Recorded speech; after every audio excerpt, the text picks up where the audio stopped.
and when you least expect it, it knocks you down. Danger, not at work. When you do things sort of stupid, you can get that Mr. Cupid arriving down. You're gonna go, you don't know when or where. So close your windows, lock your doors, better be careful. Danger, not at work. It's the old familiar story. When you think the night is loneliest, that's the start. So don't you think that you're too smart, boy. You'll slip and fall and break your heart.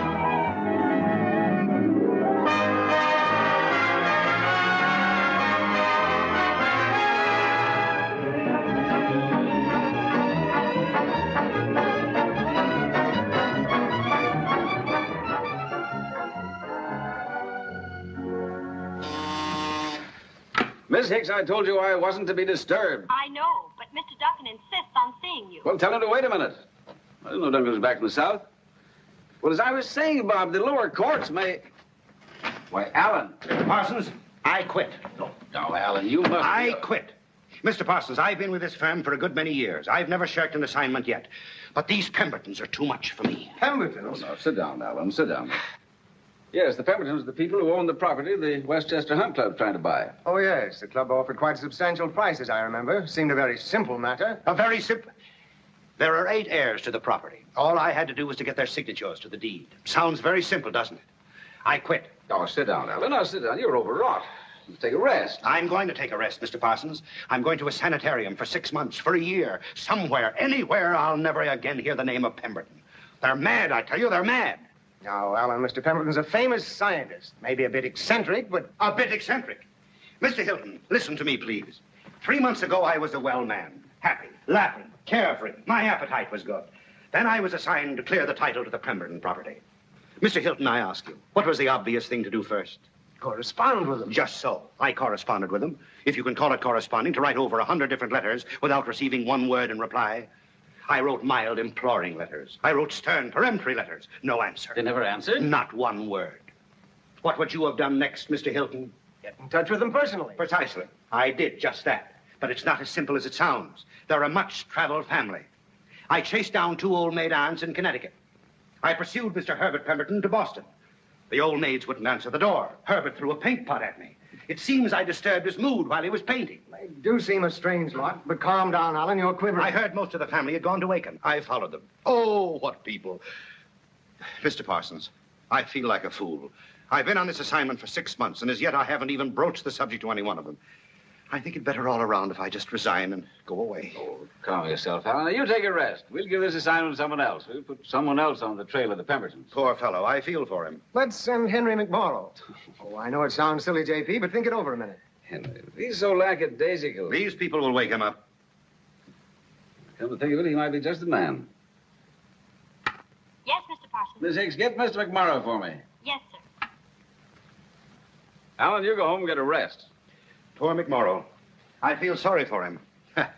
Wait until he meets Junior. Junior? Yes, the youngest Pemberton child. 10 years old. In years, but a prodigy. A prodigy? Yes, he's already graduated from high school, with the highest scholastic averages ever made by a high school student. At 10 years of age? Yes, he's ready to enter Harvard at 10, mind you. And reads, writes, and speaks 12 languages, including the ancient Egyptian. You just go on home, Alan, and take a nice long rest. Thank you, I will. Mr. MacMorrow has left for the day. His secretary says he will be in Central Park feeding the pigeons until 5 o'clock. After that, he usually goes to the aquarium. Well, have Jones get hold of him and explain the Pemberton matter thoroughly. And get reservations on the night train for Aiken. And have MacMorrow at the depot on time. I'll meet him there with the papers and give him his last-minute instructions. Yes, sir. The aquarium, feeding pigeons. If those Pembertons are really crazy, Henry will feel right at home. Mason Dixon, clear. Strike 11. Less than 2 minutes. Where can he be? Jones will find him, Mr. Parsons. Jones always finds him. He knows his habits. His habits. The habit of having no sense of responsibility. The habit of always being late. He's a fine young fellow. He's been spoiled by too much money, too many advantages. He needs some incentive. Incentive? Here he comes. I knew Jones would find him.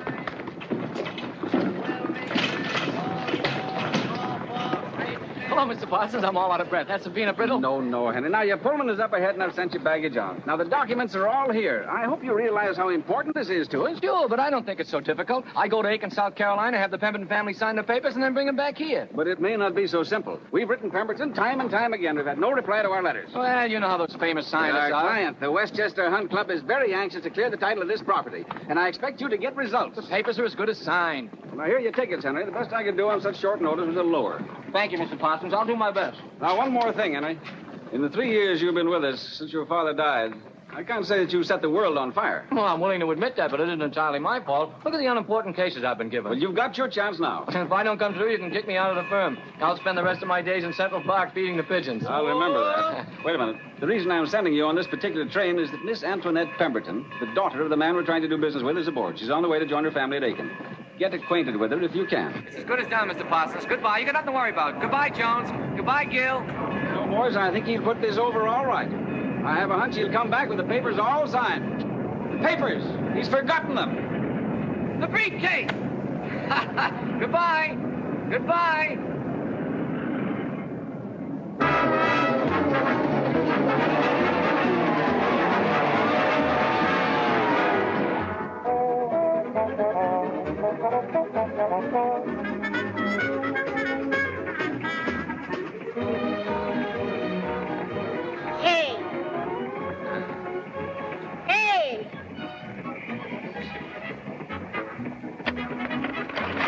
Oh, where are you? Say, did Clementine sleep here last night? What? Clementine. She likes to sleep in a different bed every night. No, go away, go away. Are you sure she isn't here? Yes, I am. Go away, go away. You prevaricator. Hey, what is this? Look out! Oh! Clementine, aren't you ashamed of yourself? Take that away. Son, wait, Sonny, get it away. Take it away, son. What is this? Porter, what time is it? 5 a.m., sir. Oh, 5 o'clock. Will you call me as soon as the dining car opens? Yes. And listen, if you see any stray animals, I don't want any. Animal? Yes, I don't want any. No. Yes, sir. Orange juice, black coffee, and eggs Benedict. Thank you. Morning. Oh, you again? Good morning, young man. You taking this trip all alone? They do things so much better on the continent. There, a waiter would never dream of asking impertinent questions. Pineapple juice, shredded wheat, pancakes, buttered toast, marmalade, and coffee. Say, you're a member of the Sig Beta Phi. Yeah. It's one of the most interesting of the Greek letter fraternities. Founded in 1778 by, wait a minute, Jupiter Claypool Adams. Say, you know a lot about Sig Beta. When you grow up and go to high school, are you going to join? I have graduated from high school. Oh, I see.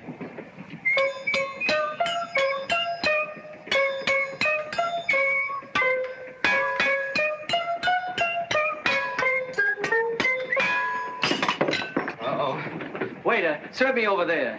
Here you are, sir. Eggs Benedict. Ah, Eggs Benedict. Will you go away? There's an interesting story about that dish. All right, all right. They say that Napoleon II's chef, Benedict Chaminade, while slightly under the influence of grog, poured the hollandaise sauce on the eggs instead of the asparagus. Yes. Napoleon enjoyed the dish and named it Eggs Benedict. You don't say. Putting half an olive on top of each egg wasn't done until much later. Yes, that's very funny. Remarkable how much they resemble a dead man's eyes. Yes. Huh? Oh.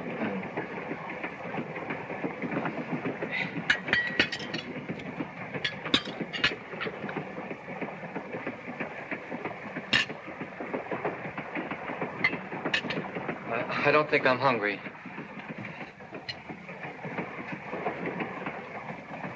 Waiter, cancel my order.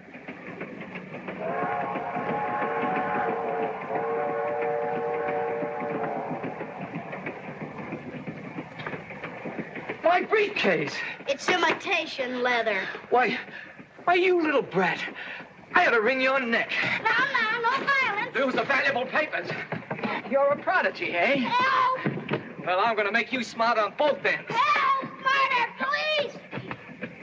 Oh, what are you... Help! Murder! Police! Take your hands off that child. Let go of him, you big bully. But my You briefcase. should be very proud of yourself going about beating poor little children. Now, let me explain. Don't change the subject. Now, listen, You lady. ought to be ashamed. I'm taking some very important papers to Aiken, South Carolina. That's no excuse. If you lay another hand on him, I'll have him throw you off at the next stop. Come on, Junior. Look. Oh, you little... Well, his sister's quick thinking saved your life that time. Why were you fooling with the man's papers? It's on account of Professor Jordan's theory. What? Professor Jordan's theory about people with wavy brown hair. What are you talking about? You see, Professor Jordan has promulgated a theory that people with wavy brown hair are extremely apt to become violent when subjected to constant irritation. And the gentleman has wavy brown hair, hasn't he? Oh, yes, a fine specimen. I was bored by the chip until I saw him. Now let me see. How can I annoy him until we arrive at Aiken? Oh, Porter, did you find out the number of Miss Pemberton's reservation? Miss Pemberton? Yes, sir. She's in drawing room A. That's the young lady just give you the business, sir. What? Oh.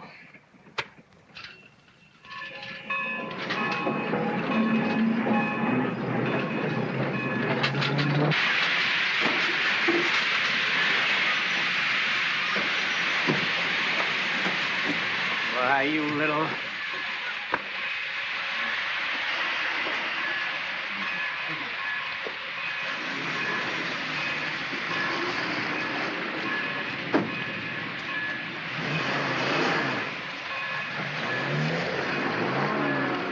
I want to go to two... I saw it first. Look. Oh, Junior! Oh, Junior, all over you. Oh.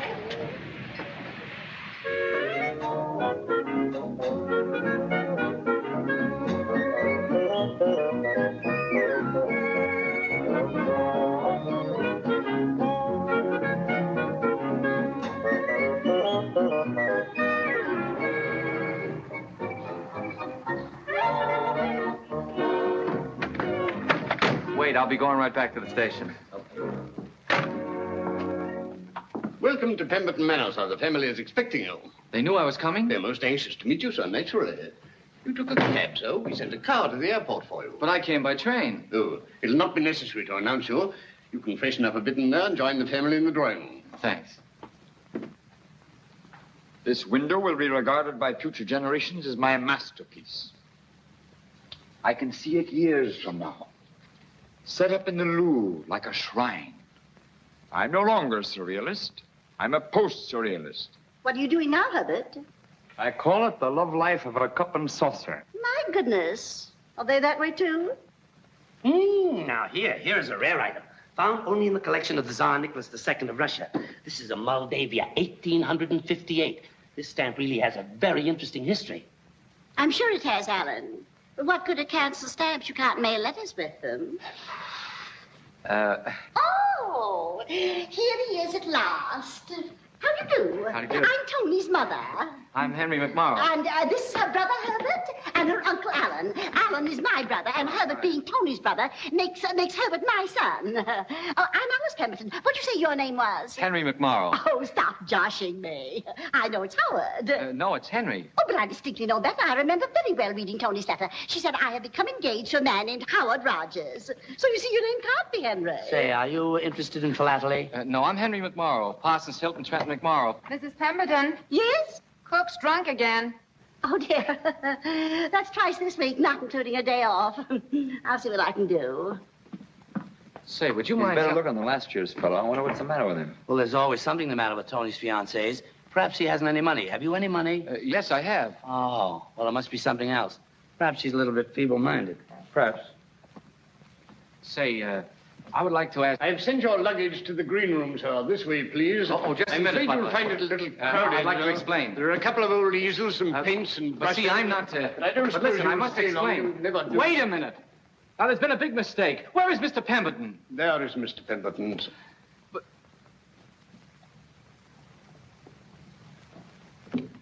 Mr. Pemberton, I'm Henry MacMorrow. Please, I'm very busy. But Mr. Pemberton, please.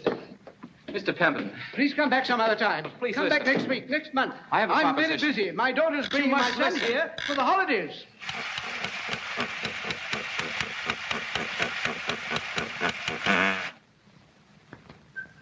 Welcome home. Hello. He's in the study. I hope you had a pleasant journey. Yes, thank you, Wilbur. Will you see that the bags are taken care of? Hello, Papa. Welcome home, Junior.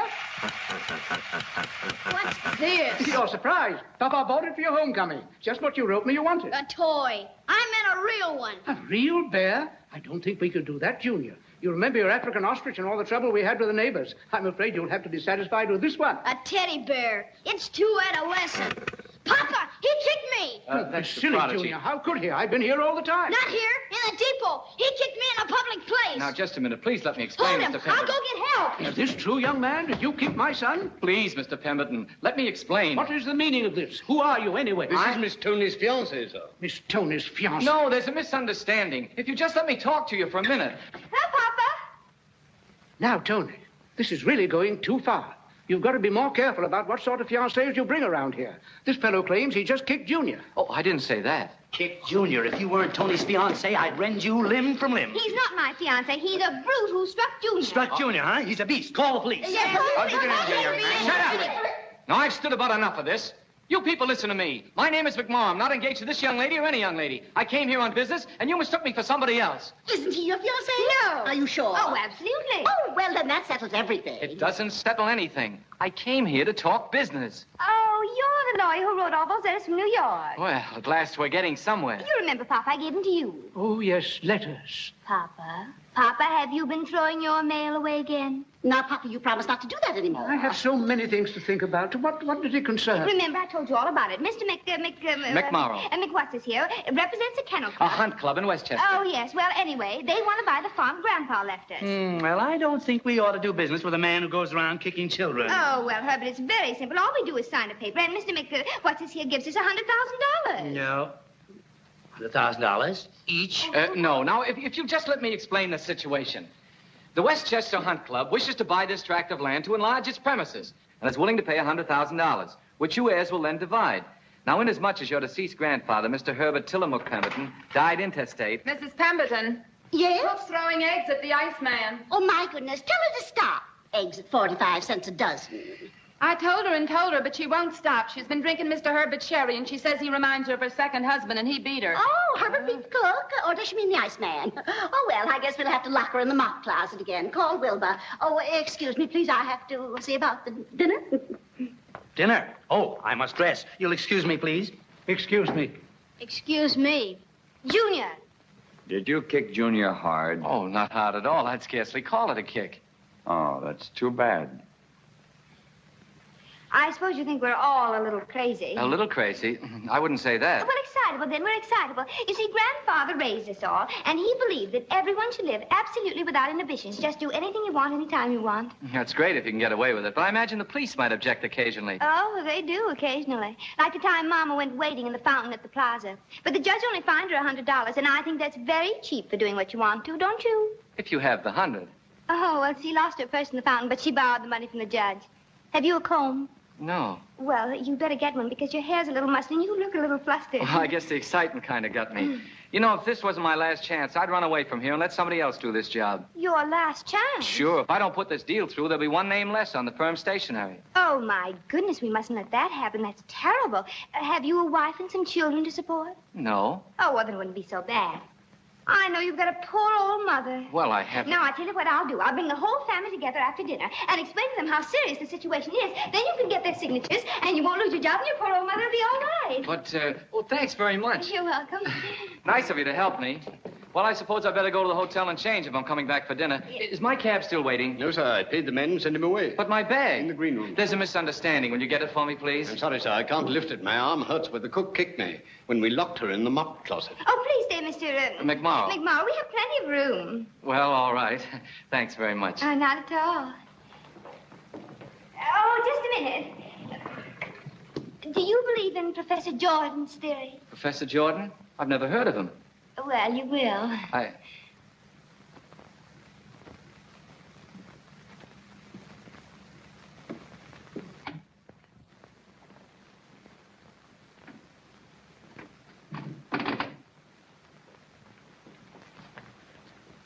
Something wrong, sir?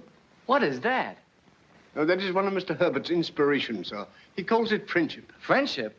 Yes, sir. His theory in this particular painting is that knives, forks, and spoons are always together and help each other out.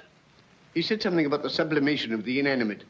I didn't quite understand him. You don't say. Well, how'd he get up in the ceiling? He suspended himself upside down in the chandeliers. Oh, he said... Huh? Remarkable. He has another inspiration that he's painting on the floor of his bedroom. I'm sorry I can't show you that, sir.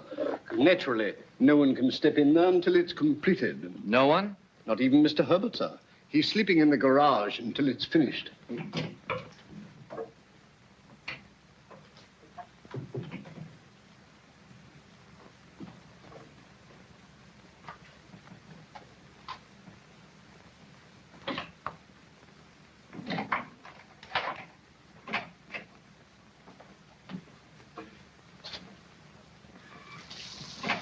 I've started your bath running, sir. Well, thanks. I'd prefer a shower. I'm sorry, sir, but Master Junior has removed all the shower pipes to make piston rods for the Caterpillar tractor he's building. You don't say.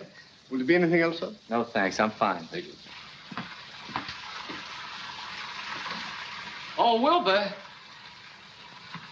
Could you enlighten me about this one? Mr. Herbert calls it the March of Time, sir. Uh-huh. May I ask you a question, sir? Certainly. Was it a very severe kick that you gave to Master Junior? Well, if he'd been a football, I'd have punted 50 yards. Please accept my congratulations. Pleasure.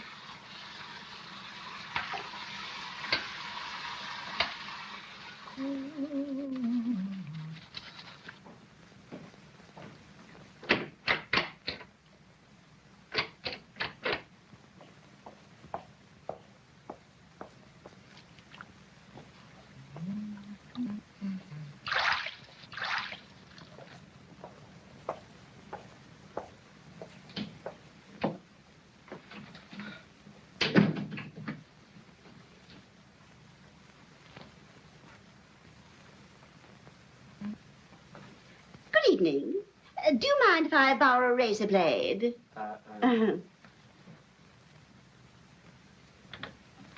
My. You're skinnier than the last man she was engaged to. Huh?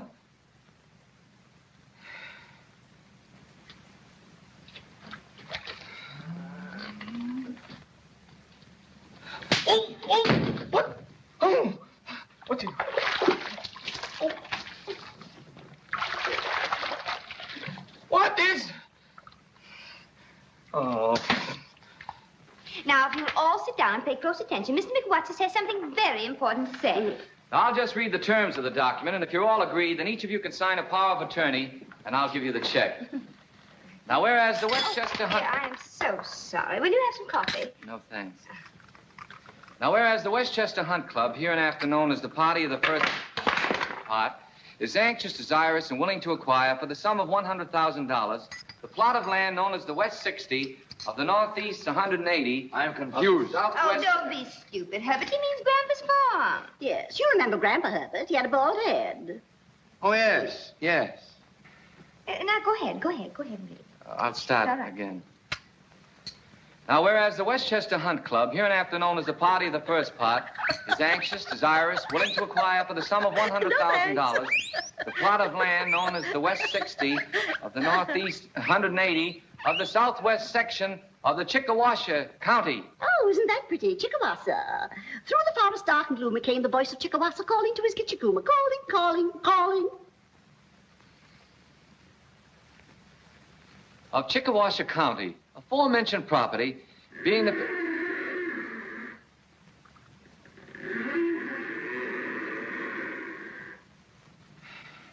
Aforementioned property being the property of the heirs of Herbert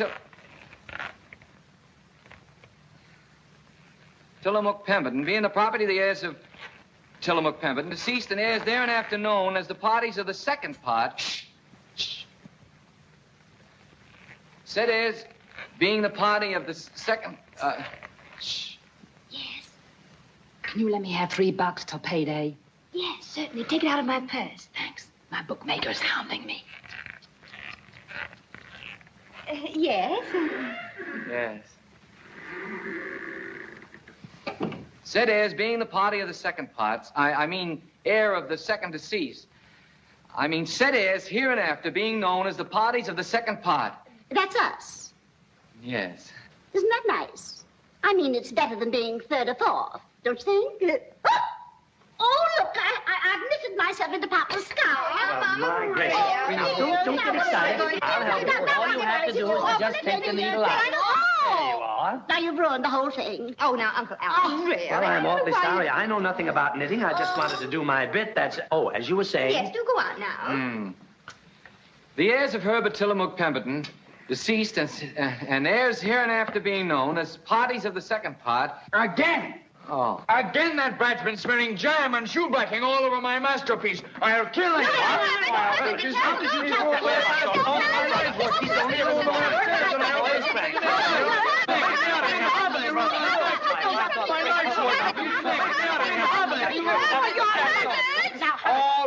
All right. This time I won't kill him. But next time... Don't worry. We'll send for a window washer at once, and then you can do it all over again. Oh, well, but we'll telephone for a window washer instantly. Yes, now, everybody be quiet and sit down, and we'll hear some more about the farm. All right, Mr. McWatts, proceed. Oh, he's gone. Oh, my goodness, that young man disappeared just like magic. You don't suppose he's a magician, do you? He's probably crazy. Said he was going to give us $100,000. Mr. McWatts? Mr. McWatts? What's the matter? Where are you going? Downtown to a hotel? Why? Because I'm a nervous man, Miss Pemberton. Look at my hand quiver. But the signatures, you haven't got the signatures. No, and if I keep talking to your family all in a bunch, I'll wind up in a zipper jacket. So I'll go down to the hotel and get a suite, then one by one I can lure them down there and work on them individually. But this way's so easy. You just stay here. They all sign the papers, and then everybody's happy. No, Miss Pemberton, I'd like to, but... Well, I've got to think of my digestion. Mr. McWatts, please, don't spoil my good deed. Your good deed? Yes. You see, I said to myself, Tony, he's a hard-working young man with a poor old mother to support, and if you don't help him, he'll lose his job. That's what I said to myself. And how did you answer yourself? Well, I said, all right, Tony, you help him, and then that'll be your good deed. Of course, there's another reason why I don't want you to go. And that is? Blue eyes and wavy brown hair. I mean, they go very well together. What are you talking about? Your hair and eyes. Well, we better talk about something else. All right, then, what do we talk about? Well, I don't know. Let's talk about your fiancé. Oh, him. He hasn't got blue eyes, but he's masterful. Masterful? Oh, yes, very. You know the Rogers secret of success? You see the ads everywhere. Be aggressive, grab the bull by the horns, opportunity knocks but once, grab it. All in 6 easy lessons for $50, you know. Yes, I've seen the ads. Oh, sure you have. Well, he's Rogers, Howard Rogers. He doesn't sound as if I'd be very fond of him. Oh, I'm sure you wouldn't be. I'm not. Now, wait a minute. You say you're not fond of him, but you're engaged to him? How come? Oh, I couldn't help it. He's so masterful. Where do you meet him? I'm not going to meet him. I'm leaving. No, don't start that all over again. Now, please, I want you to stay. Where's the family? In the drawing room. I'll announce you. I'll announce myself. Hurry. Where have you been? It's been hours. What? Don't stand there talking. Wash it. Wash what? Oh, you must excuse him. He gets so upset over his silly painting. I don't understand. Oh, it's very simple. Just wash the painting off that window so Herbert can do it over again. The cook can't do it because she's locked in the mop closet. Didn't you bring a mop? A mop? A window wash is all this. You can't expect I have to never wash in my Quiet! There's some misunderstanding here. Now, pay attention, everybody. I am Howard Rogers. You are evidently my fiancé's family. Oh, you're Tony's fiancé. I certainly am. And where is Tony? Tony, she's upstairs in Mr. McWatts' bedroom. Very well, tell her that I'm here. Mr. McWatts' bedroom? What's she doing there? Who is Mr. McWatts? We don't know him. You don't know him, and she's in his bedroom? Well, very careless of you, I must say. Who is the man? Oh, he's practically a stranger to us. You see, we thought he was you. What? That is, we thought that he was the fiancé, Tony's fiancé. Naturally, we didn't think any harm. I'm going to find out all about this. Now, I don't know what I do. All right, you win. I'll have one more try at him. I promise I'll make them listen. I really want to help you. On account of your poor old mother, I mean. You know, I've always said to myself, Tony, if you could ever find anybody... Oh, my goodness. It's Howard. Bet your life it is. What are you doing upstairs with this man? He's a lawyer. You see, that makes everything all right. Not with me, it doesn't. How do I know he's a lawyer? I mean, what difference does it make if he is a lawyer? I demand an explanation. We thought that you were he. Well, anyway, he promises $100,000. What for? For Grandpa's farm. Why do you want to buy Grandpa's farm? That concerns the Pemberton family and them alone, if you don't mind my saying so. Well, I certainly do mind your saying so. Very soon I'll be a member of the family. So supposing you explain this proposition to me. Well, there isn't much to explain. Their grandfather left them a farm, and I'm making a very good offer for it. What do you want it for? I don't want it, personally. Oh, you don't want it, but you're willing to pay $100,000 for it. More here than meets the eye. Now, listen carefully. I don't want it. I'm making this offer on behalf of my client. Who's your client? A sportsman's club. Sounds very peculiar to me. How do we know that you represent this club? I'm telling you so. Well, you could tell us anything. How do we know it's true? We don't even know who you are. I'm Henry MacMorrow, associated with the New York law firm of Parsons, Hilton, Trent, MacMorrow. Empire State Building, 78th floor. You'll find the suite and telephone number in the directory. Don't try to becloud the issue with words. A real businessman wouldn't find it necessary. He would simply produce a card. Or maybe you've lost your card case. Of course I have a card. Oh. Well, I guess when I changed my things, you know how it is. I didn't change things for my other suit. Where is your other suit? Why, I packed it. It's in my bag upstairs.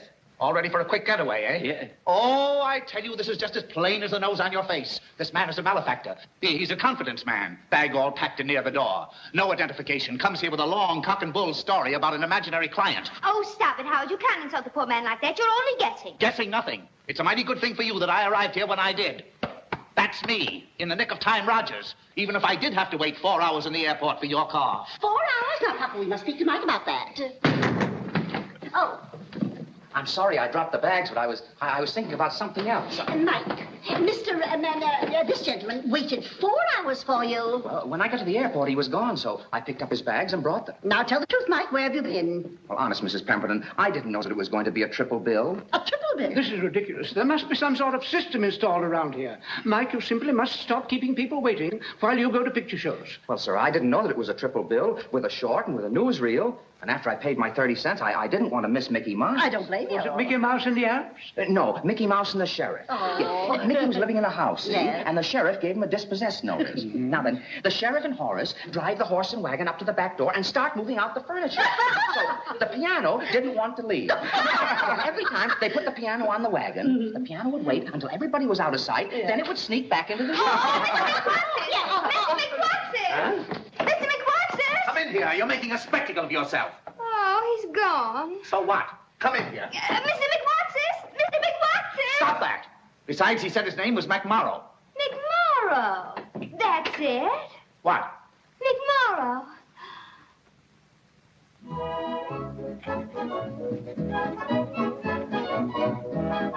MacMorrow, that's it. The young man with the blue eyes and the wavy brown hair. He's in Central Park feeding the pigeons. Oh, isn't that sweet? Feeding the pigeons. But what's he doing sitting in the park? Is he fired? You won't give me any more information. Well, if that's so, I'll find out for myself. Sniffy, did you hear that? He's sitting all alone in the park with nobody but pigeons. Sniffy, we're going to find him right away. Come with me for a walk in the park.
Mr. McWatson!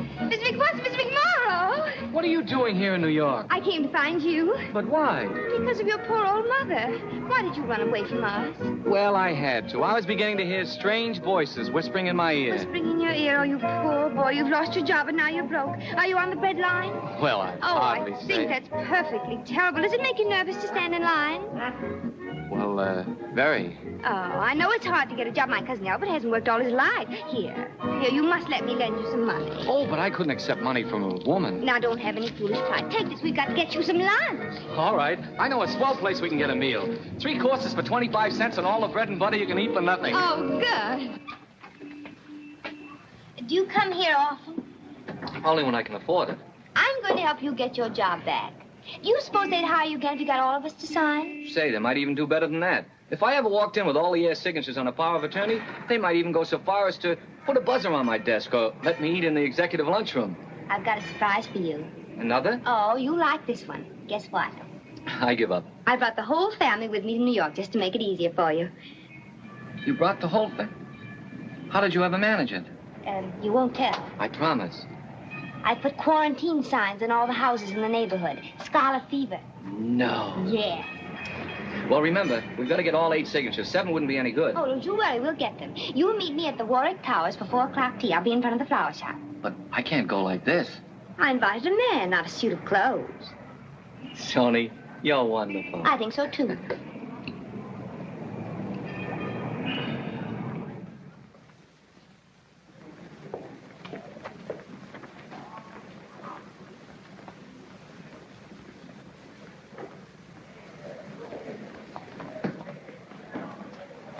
Oh, here you are. Junior told me you had an appointment here with some other man. Go away, Howard. I'm waiting for a gentleman in distress. Now, go away. Are you aware that you have a date with me and my Uncle Crane of Crane Rogers Incorporated to visit Grant's tomb? We can't disappoint him. I'm sure Grant won't mind.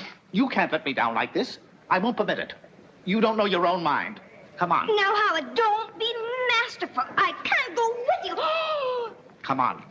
He's got wavy brown eyes and dreamy colored hair, and he's not masterful. He doesn't twist my arm. You are simply delirious. Come on. Let go of me, Howard. You are coming with me and none of your tricks.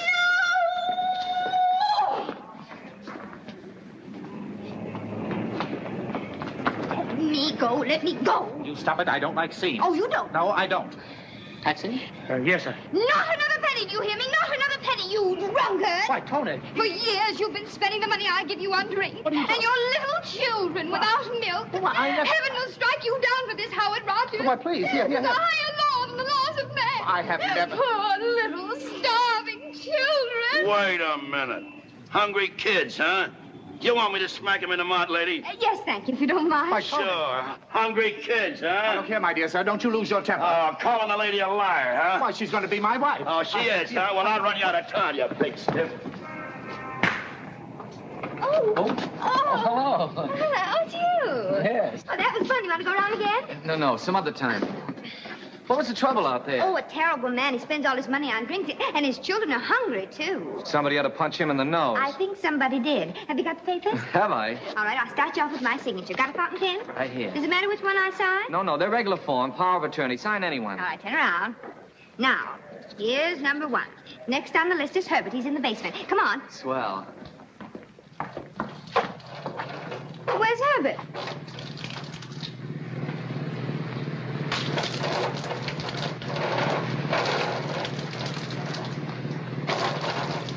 What's this? Mr. Herbert is doing a marine painting, sir. He wants to capture the feeling of the thing, the spray in his face and so forth. Come on. Ahoy, Herbert! Who lets all these people in when I'm working? I might as well set up me easel on the Grand Central Station. Oh, it's my sister. Hello. Hello, Herbert, dear. Sign this, will you?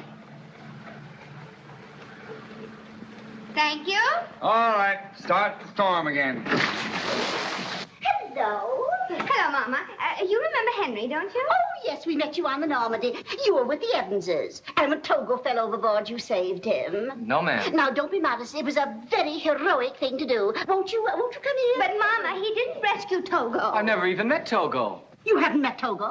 I'll have him brought right in. He won a blue ribbon last year. I mean, I'm not the man who was on the Normandy. Oh, I'm sure it was the Normandy. Or was it the Queen Mary? Now, I've never been on either, and I don't know the Evanses. Never mind, Mama. Just sign this. Oh, sign this, sign that. That's all I heard when I went to the bank yesterday. After all, I said, you know who I am. Put your name on it, Mama. Yes. Oh, I'm sure it wasn't the Evansons. Positive. Don't you remember? I visited you in Aiken several days ago. About the farm in Westchester? Yes, I remember you. Yeah. You were the young man who acted so peculiarly, the eccentric young man. Yeah. What? Oh, never mind. There's Papa. Come on. Tony, the Junior won't let me have the Nobel Prize. I don't think that's fair to you, just because he's the youngest prodigy ever to enter Harvard. I'll speak to him about it, Papa, dear. Come on over here. I want you to sign a paper. Junior's so unreasonable. Yes, so I've noticed. Have you? Sign the paper, Papa. Lots of people have, but nobody ever seems to do anything about it. If he were mine, I'd do something. Would you really? I did. So you did.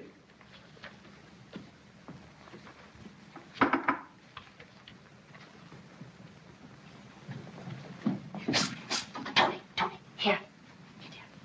Tony, I'm positive that young man's a lunatic. That's funny. He thinks we're a little off, too. That's a sure sign. Mad people always think that. Do you think we ought to call for help? Oh, no, Mama, dear. I don't need help to handle him. I'm getting along beautifully. With the crazy man.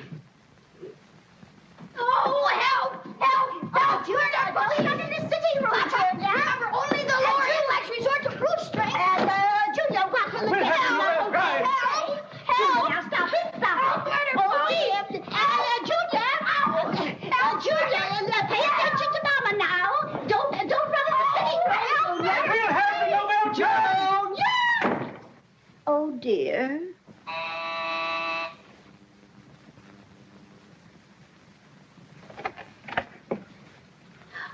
You hurt yourself. Alice, I have been assaulted by a thug.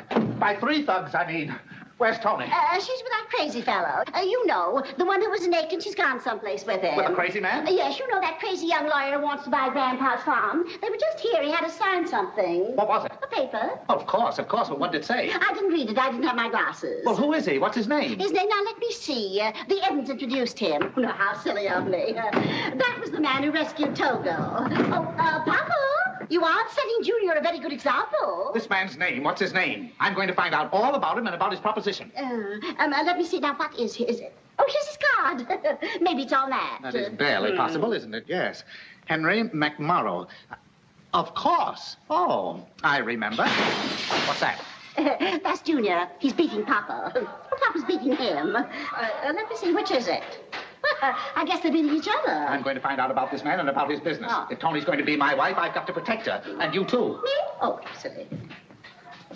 We're making progress. Who have we got so far? Well, there's Mama, Papa, Herbert, and Uncle Alan. That leaves Aunt Pitty, Aunt Patty, and Uncle Goliath. We can get them tomorrow. They live near each other upstate. Oh, fine. We can use my car. Your car? I've got a friend who sometimes lets me borrow his automobile. All right, I'll meet you tomorrow morning at 9 o'clock. And we'll have breakfast at the plaza. The plaza? Henry, you mustn't be so improvident squandering my $10 that way. You buy your own breakfast and meet me here. I'll be in front at 9. 9 on the dot. Bye, Henry. Goodbye, Toni. Bye.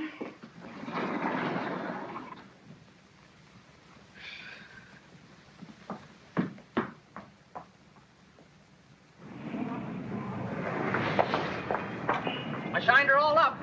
Check the gas, oil, and tires. Say, this'll never do.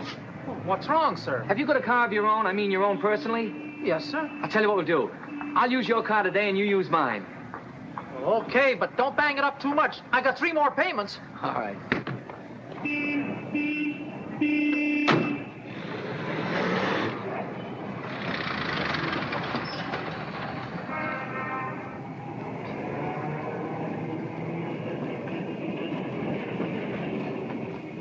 Hello. Now, don't scold me for being late. So you almost got me a ticket, but I'll forgive you. Hey, buddy. Yes, sir. Do me a favor. Why, certainly, officer. Do you mind if I blow your horn? Not at all. Mine does better than that. It's got 7 notes. It goes... 7? Yeah. Hey, the commissioner's got one with 8. It goes...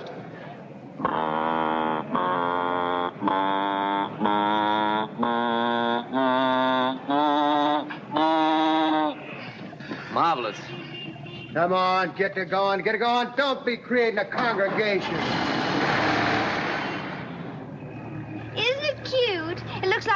speaker on wheels. The fellow who owns this crate has an uncle who's in the automobile accessory business. He gives him horns and lights and things for Christmas.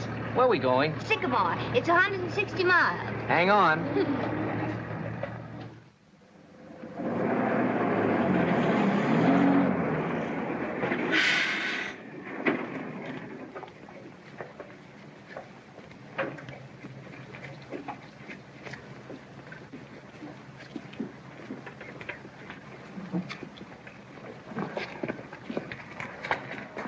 Where can I get a taxi? Oh, thank you.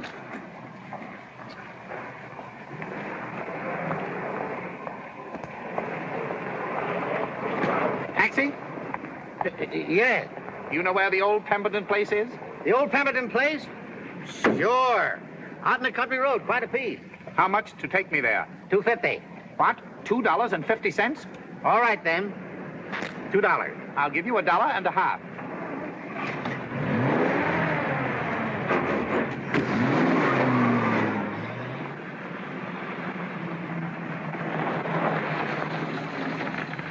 Well, there she is, the old Pemberton farm. You want to drive in? I certainly do. I want to examine this place very carefully. There ain't much to examine but a piece of land with timber on it. We'll drive up a bit, ford the creek, take a short cut. Very well.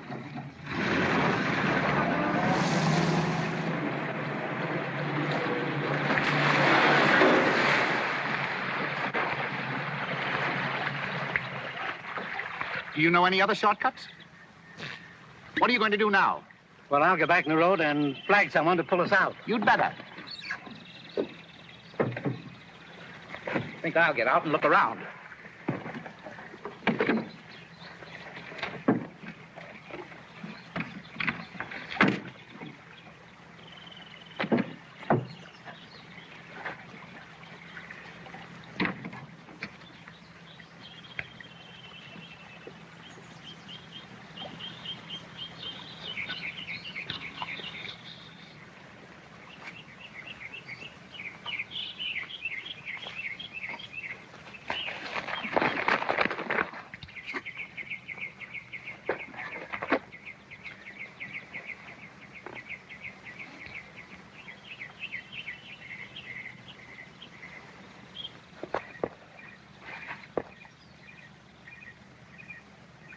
Oil. I thought so.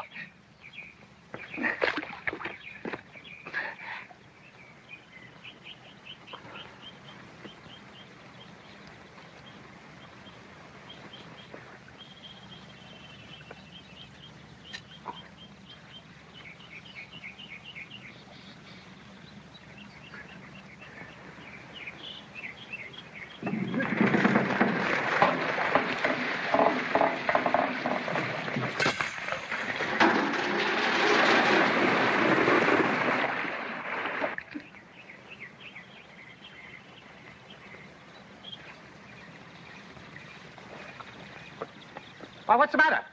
I guess we're up against it. Why, what's happened?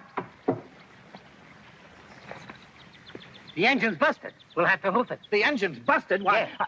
Oh, well, that's fine. Yes, let's hoof it. A good brisk walk will do us both good. Come, man, now. Come. Heads up. Shoulders back. Chest out. Be masterful. Be master of your destiny.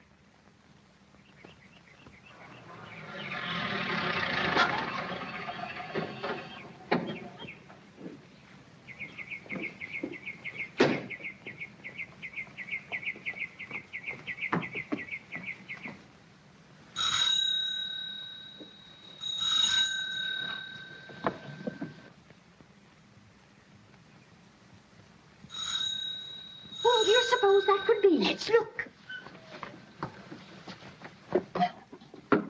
Why, it's Antoinette. So it is. Let's let her in.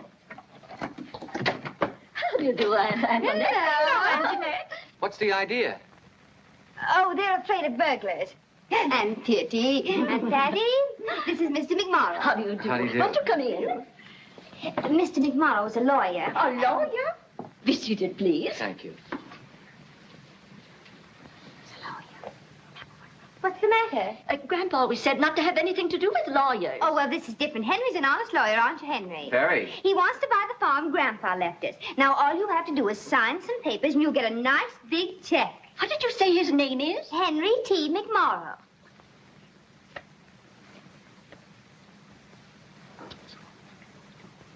They say it's not auspicious to do business with you today. Huh? You know, numerology. Your name has the wrong count. It comes out odd, and they can't do business on Thursday with odd people. I know just how they feel. Well, what'll we do? Well, they're your relatives. Wait a minute, what's your middle name? Oh, no. No, I don't want to tell you that. Why? Oh, no. Oh, please, you know how much it means to us. Well, all right. Throckmorton. Throckmorton. There, you see, I'm even. All right. Hi. There you are. Thank you. There you are. Thank you. Glad I've met you, Miss Pemberton. And you too, Miss Pemberton. Thank you. Goodbye, Aunt Pitty. Goodbye, Aunt Patty. Ready, Tony? Coming. Goodbye. Goodbye. Oh, what a shame. Now they'll have to load it all over again. It's all right. It's all right. Yes. Goodbye. Goodbye. Bye. Goodbye. Goodbye. We'll be at Uncle Goliath's soon. If this boiler holds out. Henry, there's something I want to tell you. What? Well, there's something I want to tell you about Uncle Goliath. Yes? Uncle Goliath is a bit eccentric. No. Yes, the family has always been a little quiet about Uncle Goliath. Well, how does Uncle Goliath go about being eccentric? Well, he thinks civilization is a failure. You don't say. Yes, he thinks everyone ought to go back to nature. He even grows his own food, except when he shoots with a bow and an arrow. Yes.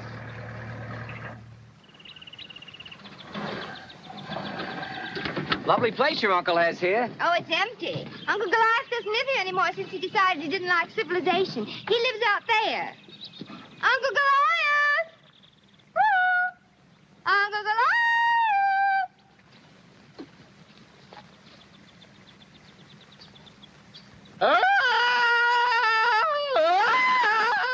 What's that? That's Uncle Goliath. It doesn't sound very friendly. Oh, come on.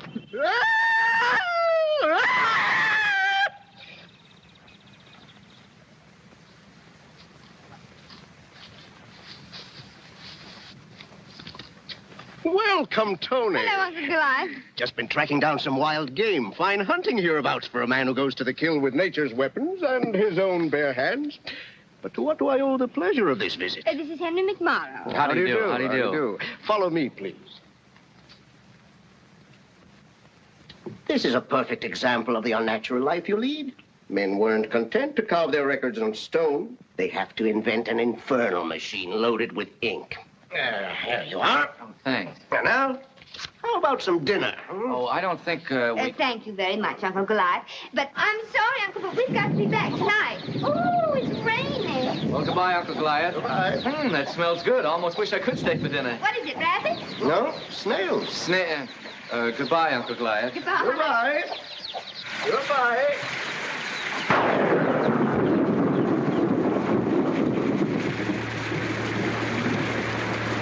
6,000 gadgets on this hack, and that goof has to leave off a windshield wiper. Can you see anything? Sure, turn left!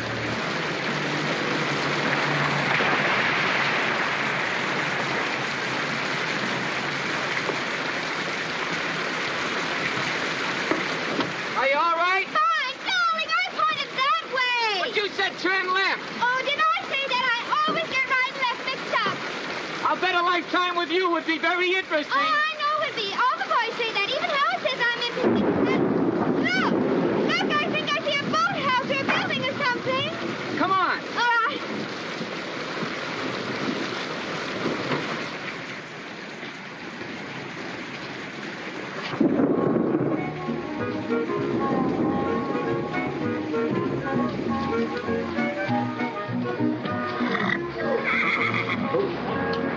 Oh, horsey.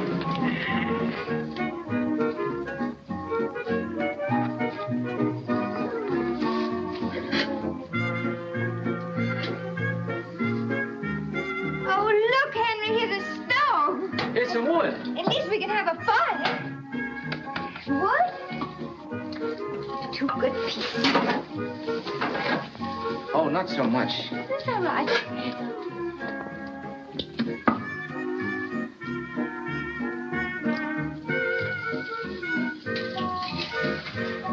Oh, that feels good. Swell. Now, if we could get out of these wet clothes. We can. General, if you were in the same fix, I'd give you the shirt off my back. What are you doing? Why, the general has kindly offered to lend us his cape. Oh, isn't that sweet? So off with the old and on with the new. And I in the very next stall shall be doing the same, ready to ride and spread the alarm through every Middlesex village and farm. I like limericks much better. You do? Oh, sure. All right. There was a young lady named Toni who borrowed a coat from a pony. She said, "Sorry, old fellow, I have no umbrella." Came a snort from the pony, baloney. Aha, said Henry, I've got good news. I found 2 pair of shoes. I'm stuck. But how was it? Oh, just so-so. How's this one? There was a young man named MacMorrow. From a horse, a blanket did borrow. It shouldn't be strange that the horse had the mange, as MacMorrow will learn to his sorrow. You got me there, Toni. Oh, for me? First prize. Oh, oh.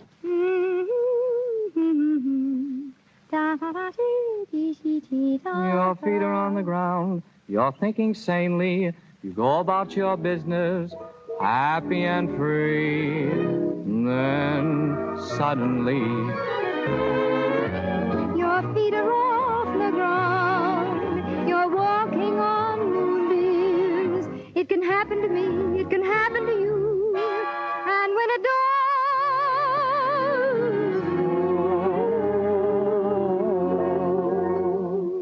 danger, love at work, even though you can't detect it. Listen when you least expect it, it knocks you down. danger, love at work. When you do things sort of stupid, you can bet that Mr. Cupid arrived in time. Oh, you're gonna go. You don't know when or where. So close your windows, lock your doors. You better be careful. Danger, love at work. It's that old familiar story.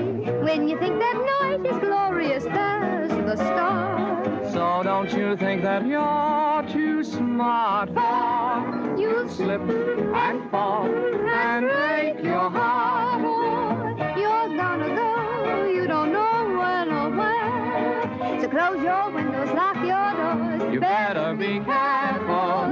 Danger, love at work. It's that old familiar story. When you think that night is glorious as the stars. So don't you think that you're too smart for you'll slip and fall and you're gonna break boom boom your heart.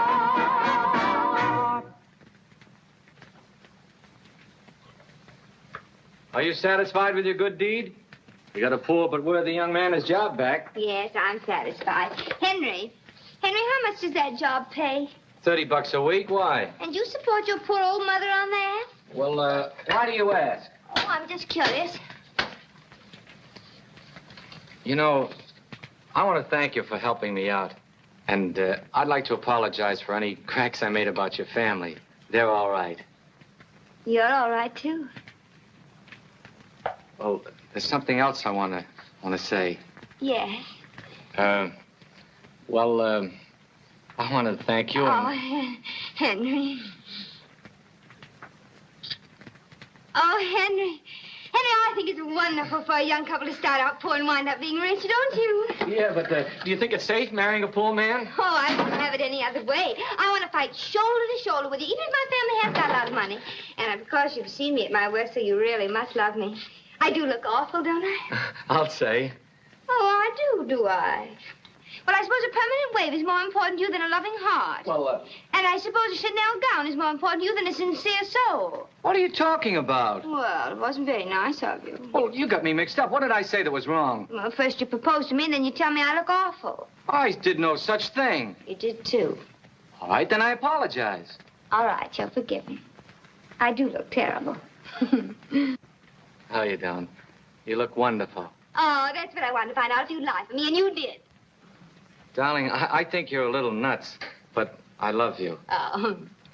May I escort you to your room? Oh, thank you. If there's anything you want, just ring. Good night, madame. Henry. What? Nothing. Good night. Good night, Throckmorton. That's done it. I go to my room. Good night.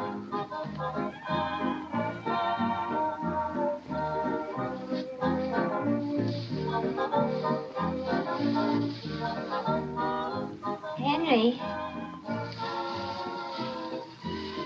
Darling.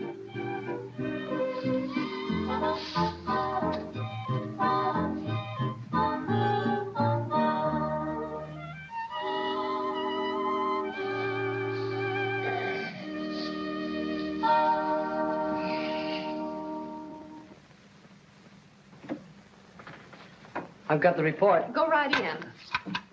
The chemist is here. Well, Mr. Rogers, Yes? I made the analysis. Yes. There's no doubt about it. It's an extremely high-grade oil. High-grade oil, eh? Yes, Mr. Rogers, and it's practically free from impurities, except for a slight chemical, which we are unable to identify at the moment. What do you think this chemical is? Well, it's a puzzler. We don't know what it is. I know it may sound silly, but it greatly resembles ink. Ink? Ink. Oh.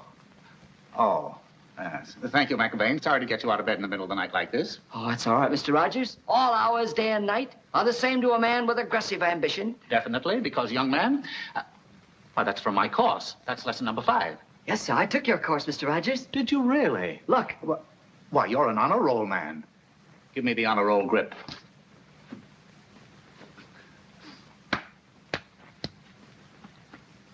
I have never yet met an honor roll man who was a failure. I tell you, this man is a thief. How much did he give you for the property? A measly $100,000. Why, that's buttons. That's peanuts. That property is worth 4, 5, 6, 10 times that amount. And I want you, each and every one of you, to remember that the moment I laid my eyes on him, I said, there is a man to watch. Then you think we should get more money? I'm going to insist that you do. Fine, then I can buy an inverted pizza. Now, Mr. Pemberton, you have got to get into action at once. We have got to have the entire family gathered here for a conference. Call them. But I don't think Go that... on. Well... Here's the telephone. No. Well, I really don't think that Be decisive, man. Be decisive. Will you, please?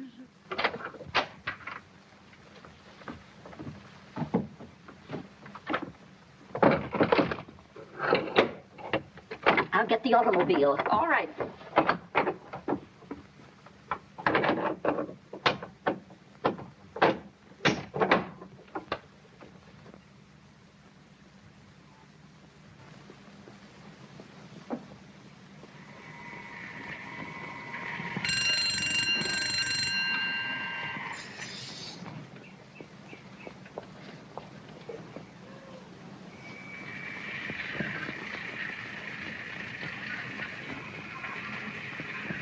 Look.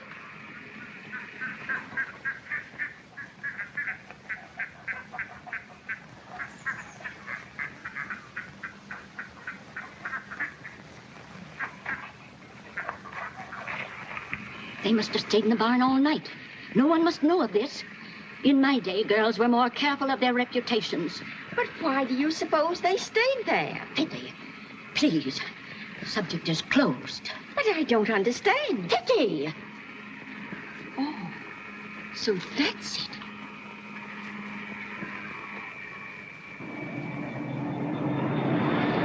Want me to go along and tell the family with you? No, you go get your clothes pressed and a clean shirt and come back. I want you to look wonderful. Fine. And get a haircut.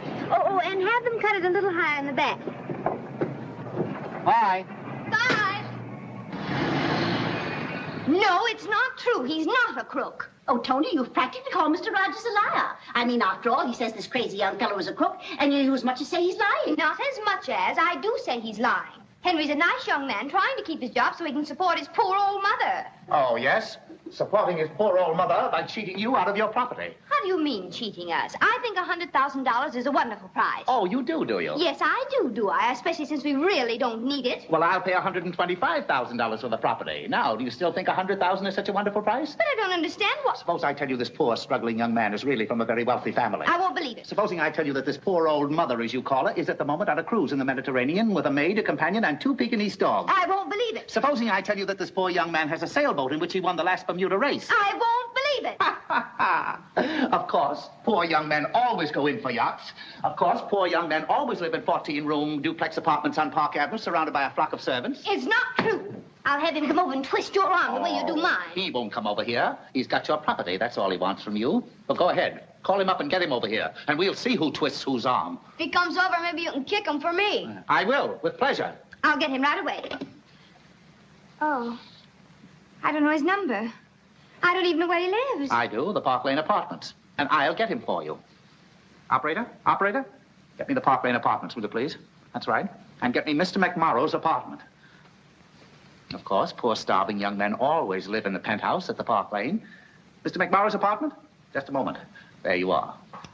This is Toni Pemberton.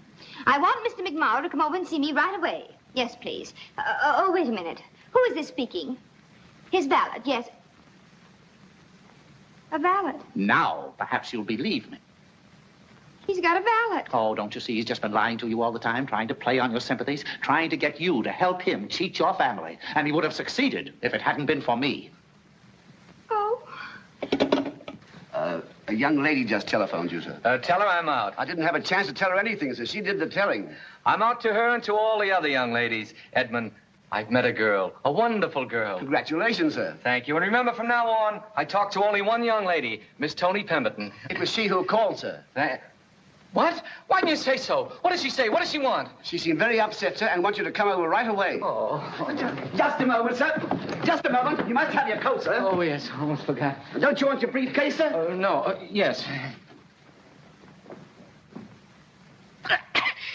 I feel like a man in a straitjacket. No freedom. I'll be glad when this is over so I can go back to a decent way of living. Now, there's something typical of this modern nonsense. Will someone tell me what on earth these idiotic things were put there for? Buttons on a coat sleeves originated with Marquis d'Avocourt in 1685, when he put large metal buttons on the sleeves of his guardsmen's uniforms to keep them from wiping their noses on them, of course. Junior, don't be indelicate. Toni, what's the matter? You've got a valet. Well, Don't stall. Don't evade the issue. Speak up. Yes, speak up. Oh, Henry, there must be some mistake. Please tell me you haven't got a valet. Of course I've got a valet. You see? You see? I'll handle this. Let me tell you, you crook, we'll fight this to the Supreme Court. You'll fight what to the Supreme Court? Quiet. Don't pretend innocence. You've robbed these people. What? Stolen their poor grandpa's farm for a miserable $100,000. I didn't steal anything. $100,000 is a good price. Yes, Quiet. Now you're going to tell us you didn't know there was oil on the property. Oil? Well, you don't know what you're talking about. There isn't oil within 1,000 miles of Westchester. Is that so? I don't know what he's trying to get at, but I can assure you that $100,000 is a very fair figure for the property. Yes, Quiet. Let me tell you, young man, that I stand ready to pay $125,000 for this property at this very moment. You will? Certainly. Oh, Henry, why did you do it?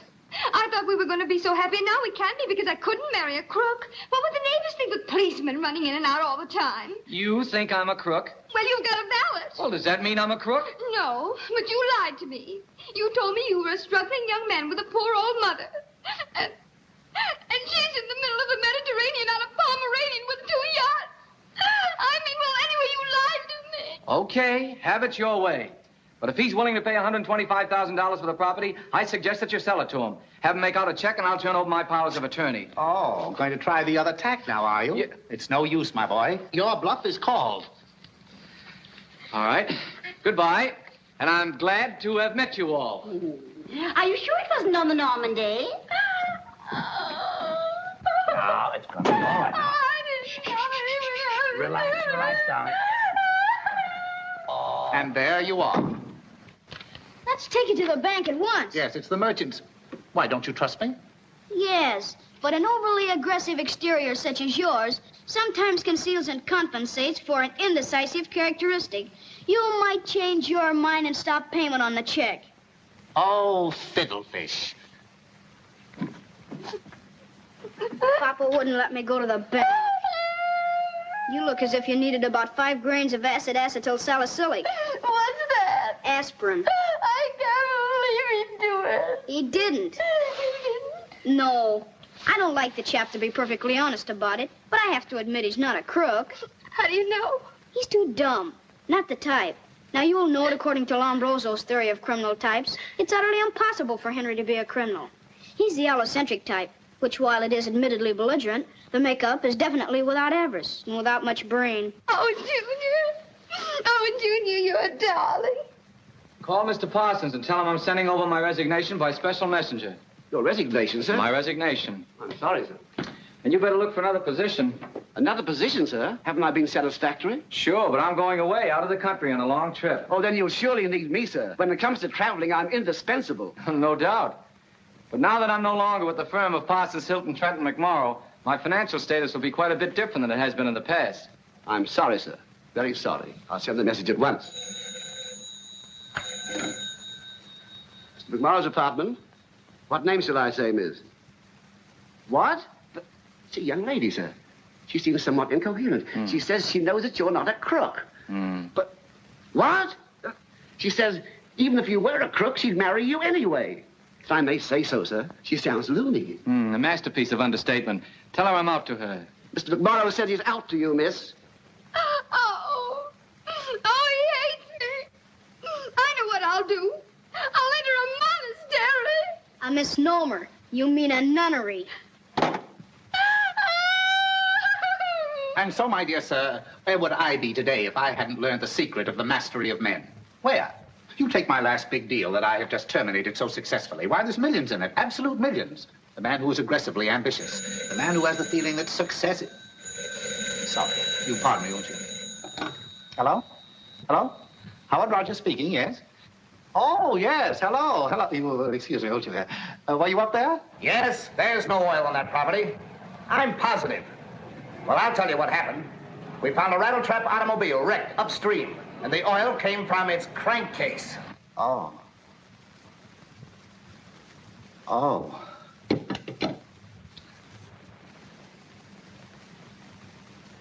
Oh. Oh, there you are. Oh, Tony. Tony, do go in and see your Uncle Alan's new snake. Or is it... No, it's a stamp. I don't want to see anything. I think I don't want to live. I'll call a hairdresser. What you need is a shampoo and a facial. You know, whenever I feel that way, I always have a shampoo and a facial. Mama, please go away. Tony, that's no way for a mother to talk to her daughter. I mean, for a daughter to talk to her mother. Well, you know what I mean. Oh, Tony, do go in. Pippi and Patty are going to Europe on a vacation, and Herbert has bought 3 big easels, and Papa a new spyglass. Mr. Pemberton! Mr. Pemberton!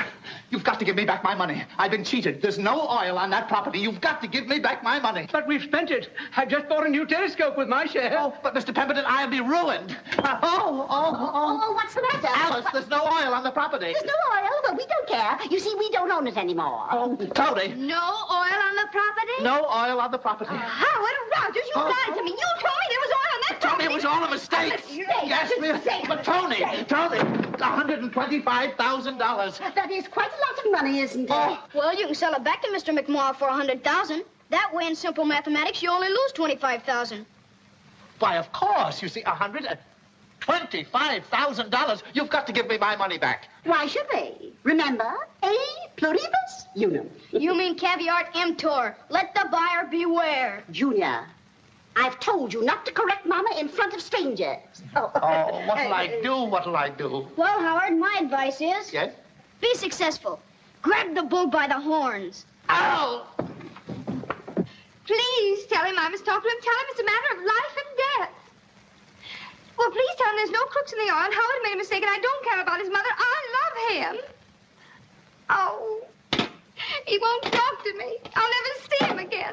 It's your own fault, my dear. When girls are careless of their reputations, men always lose respect for them. What do you mean? It's the old story. A girl must guard her reputation. Now, I never stayed in any barns with any young men, and I never was jilted. You knew? Yes, we saw you. But don't worry.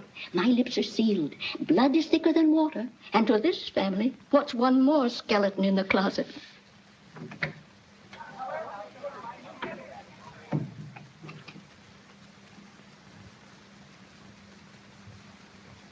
Ruthie.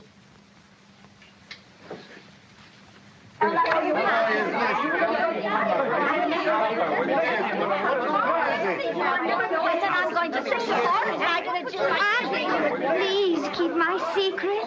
Me? Yes. Please don't tell anyone about my staying out all night with Henry. What? Did I understand you to say that you stayed out all night with Henry? You heard me? Oh, I didn't want anyone to know. Well, this is a fine state of affairs. Staying out all night with a man who doesn't know one stamp from another. This is terrible, Tony. You shouldn't do that. I mean, staying out all night. You know, we had 4 chauffeurs quit in a month because of our late hours. She didn't have the car, I did. In that case, I have no complaint. I don't see what's wrong either. I believe in the single standard. Now, Herbert, this is no time to be discussing financial matters. Personally, I think Mr. Roosevelt was right about that, and about the Supreme Court, too. Papa, do something. She's your daughter. Say something to her. What'll I say? He promised to marry me. Oh, the cad. I think it'd be nice to have a shotgun wedding. A very archaic custom, if I may say so. And we have no shotgun. We could buy one. That's just exactly what we'll do. Come, Papa. Now here is a very fine piece. Double-barreled, barrels by Sheffield, the stock, pure Circassian walnut, checkered by Fogalio, engraved by Lever Cantwell Corcoran and McHugh of Dublin. A marvelous gun for mallards. Or perhaps you wanted a gun for skeets. All right. But what kind of guns have you got for weddings?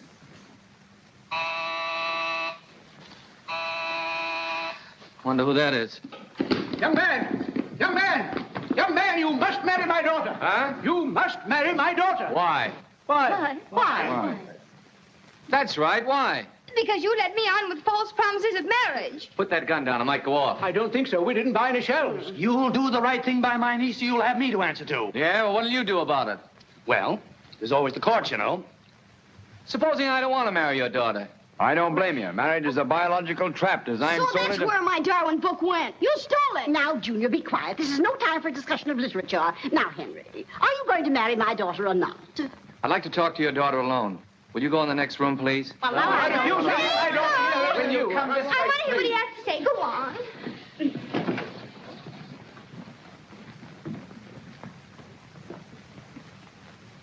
Henry, please listen. I knew all along you weren't a crook and there wasn't any oil. And please marry me. Do you want to force a man to marry you who thinks your whole family are crackpots? I'll marry you. What do you say? Yes, I accept your proposal. All right. Come on, we'll get down and get a license and get married to the Justice of Peace before anything else happens. Oh, no, I have to have a big church wedding. Why, if I was married by a Justice of the Peace, my family would never speak to me again as long as I live. Do you mean it? That settles it. Come on. Tony, the gun went off and Papa shot Uncle Goliath. Henry, did you hear that? The gun was loaded after all. Come on, let's get out of here. Oh, yes. Oh, Mama, we're going to be married. Bye. Married? Oh, that reminds me, I have to have a facial. Juliet!